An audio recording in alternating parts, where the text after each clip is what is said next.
Alright, okay, so A Haunted House 2, which is a satire horror comedy directed by Michael Tiddes, whatever.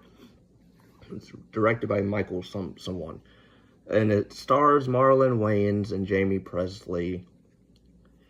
And it's the sequel to the first film, A Haunted House, which I don't think I've seen the first one ever. So it will be interesting to watch the first one.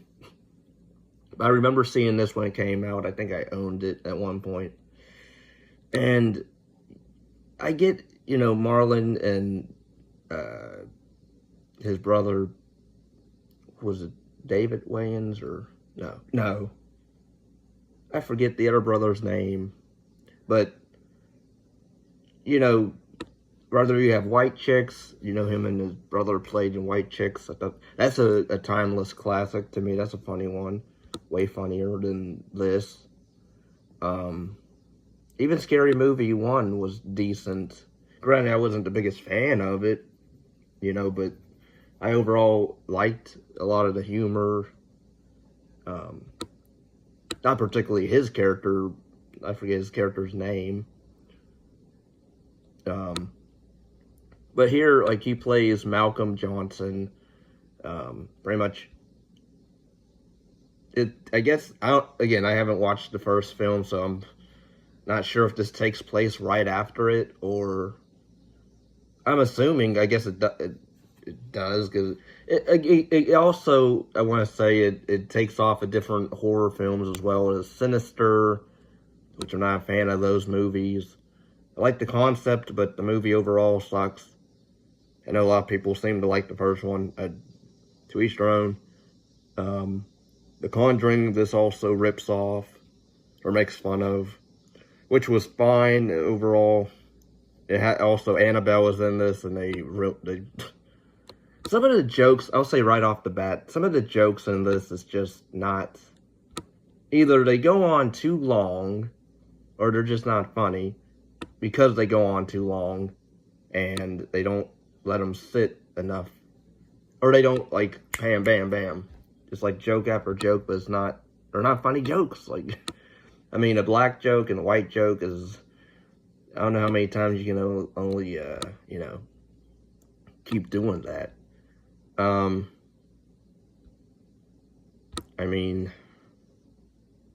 It's written also by Marlon, who co-wrote it with another person.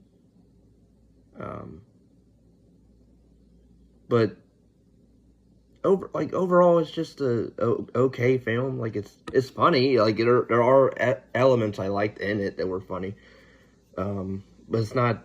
I can't say I would watch this again. It's not a Scary Movie 3. That one at least I would revisit more than this. And he even takes a dig at the Scary Movie movies. After, he's like, when, I forget how he even said it, but he makes a dab at, or a dig at those movies. But, it also takes it, The Possession as well. I like that movie. They do a comedy skit with that throughout this a bit. Jamie Presley, she's nice to look at, for sure, but other than that, her character's not anything to run home about either. She, very materialistic woman, it seems. Or her character, not her as a person. But, Marlon Wayans' character, Malcolm, I'm not a fan of either. Nobody really in this is really likable aside from maybe Cedric, the entertainer, who plays, this priest. I thought he was probably the best part. Father Doug Williams. I thought he was, the funniest part because he's not your traditional, priest when he does the exorcism scenes. That sucks. His character dies, and that's spoilers. But they rip off Paranormal Activity, I believe 2 and 4, and maybe a little bit of 3, but not.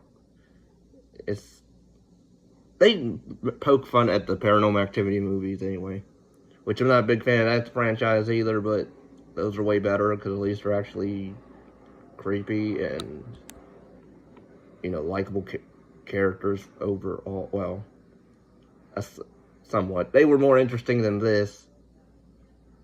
Because there's nothing really to run home about with this movie. I mean, it came out in 2014, and the first one came out in 2013, so Scary Movie 5 also came out that year. And so I guess the first film was a success, so they wanted to do a second one. I don't know if they're doing a third one. I guess not, because it's been years. So, I don't know what you would do with the third one because of how this ends, and I mean, it just ends so abruptly too. Like, it's very odd. Like, they didn't know really what type of jokes or movie to do after the third act with the Conjuring part. But yeah, overall, it's not fun. It's not as funny as Scary Movie or Scary Movie 3, or even Epic Movie. I would say even Epic Movie's funnier to me, or the humor in that. Because again, it's the recycled jokes of, oh, black people this or white people that, and I'm like, I get, it's funny at a certain extent, but you keep going on. And then they also do the Mexican jokes as well, which got tiresome. Granted, I'm not Mexican, but even I'm like, can we try, something else? Can we do a new joke, please? And there's, a scene, a long, lengthy, it seemed, scene of Marlon Wayans literally banging a doll, Annabelle doll. There's literally a scene where he's in bed with the doll and he's going to town on it, and we literally see his bare cheeks in this. Can't see Jamie Presley's tatas, but we can see Marlon Wayans' bare butt. Like, what? Granted, there is some nudity of the other chicks of this. I also like this one doctor character. He reminded me of a Dr. Bill type.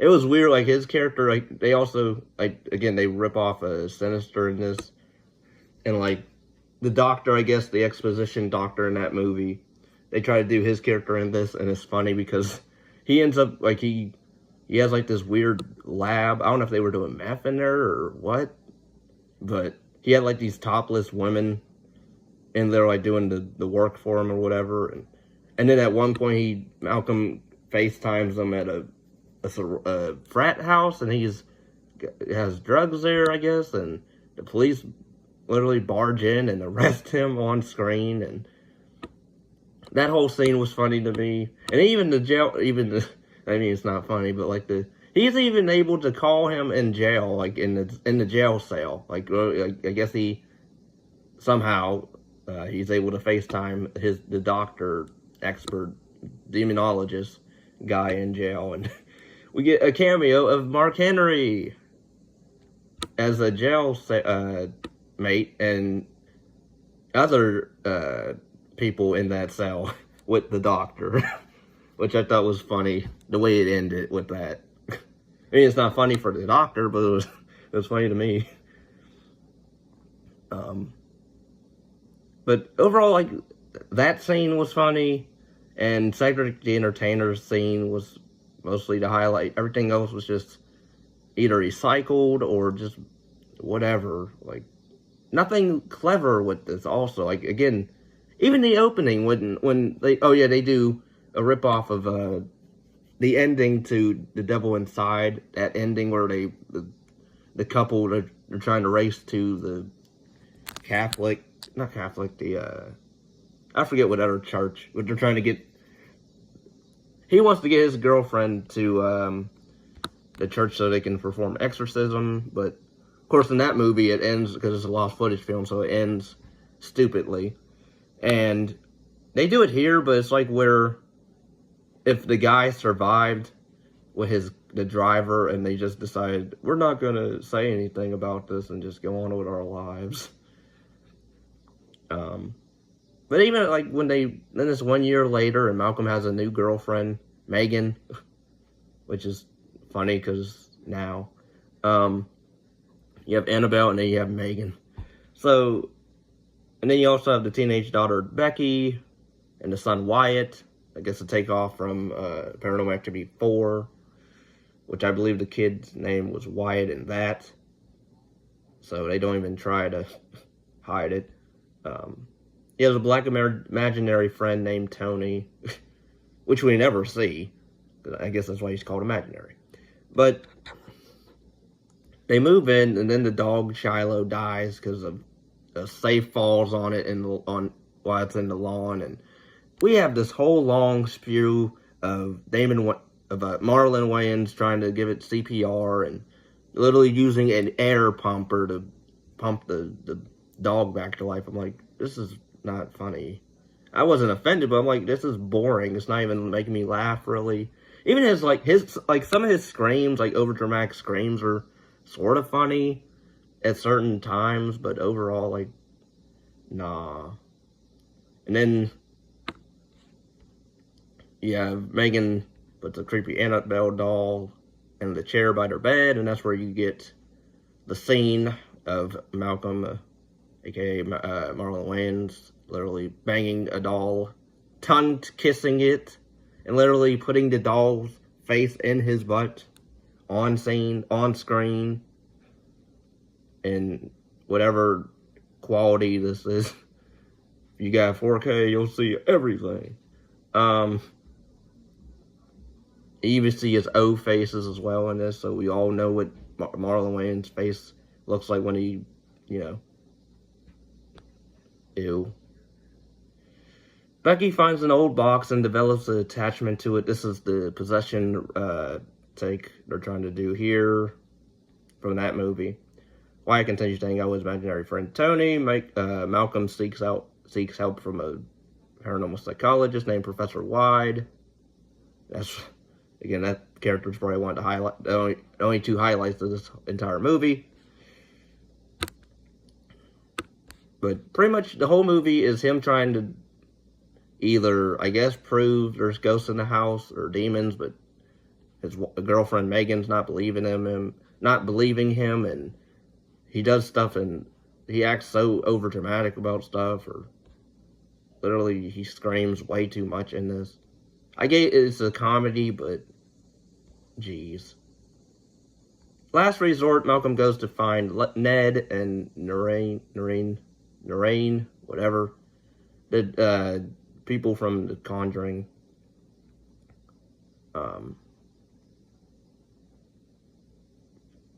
Pretty much the teenage daughter gets possessed, so they try to do the exorcism. They bring in Cedric the Entertainer's priest character, which his whole scene there was really funny to me. Like he even holds out a revolver. He's like, I'm not gonna shoot her. I was just gonna gun whip her, whatever he said. Whoever he said in that scene. Pistol whip. I'm just gonna pistol whip the girl. I thought that was funny. But then, of course, the one character that is likable in this enough and actually entertaining dies. You take them out like really quick since they're introduced. Like, wow. Thanks. But pretty much, I guess, everything happens. They do their exorcism. But, like, also, I guess the ghost of, or the ghost of, or demon of the girlfriend from the first movie, Keisha, is also in this. And she is possessed, I guess. And she is haunting him as well through the Annabelle doll, I guess. Or something, maybe. But not really. And then you have, I guess, Malcolm's cousin, Ray, and his boys come to his house at the end because Megan's dead. Because they pull a Paranormal Activity 2 where everybody dies at the house again. The couch scene. They find Malcolm lying on the floor in the basement, still alive, as he chose to hide rather than try to leave. After a bit of panic rambling, Keisha comes downstairs, leaving all the men to scream in fear. And then the movie ends. And then I say, that was stupid. And downbeat, because I assume they're all going to die, I guess. Possibly. So, you know, it does do, like, the whole found footage angle throughout this movie. And it's whatever. And I do wish it made better jokes of those movies, that it tries the refer thing, because it doesn't. Again, the Annabelle stuff is stupid, and that could have been just either cut out or implied or way trimmed down. Because I don't know if I watched the unrated version or what. Maybe I could watch the unrated version. Maybe, but either way, it sucks. This movie sucks. It's not a good movie. Do better, Marlon. Do better. I know he wants to do Scary Movie 6 with his brother, I guess. But, you know, if you're going to be doing stuff like this, I don't want it. Especially with the climate of people's sensitive selves today. I don't know if we'll even get a decent or a good Scary Movie 6 movie. So, yeah, overall, I did not like this. My thoughts, it's passable. It's a time waster at best. And really not even a time waster, because you can literally just watch scenes of it on YouTube. Just watch the Cedric Entertainer priest scenes. That's way funnier than everything else in this movie. And the Mark Henry cameo, I thought was, again, funny. And a highlight. But yeah, overall, forgettable film. I don't know how the first one is, but maybe I'll like the first one more than the second one. But who knows?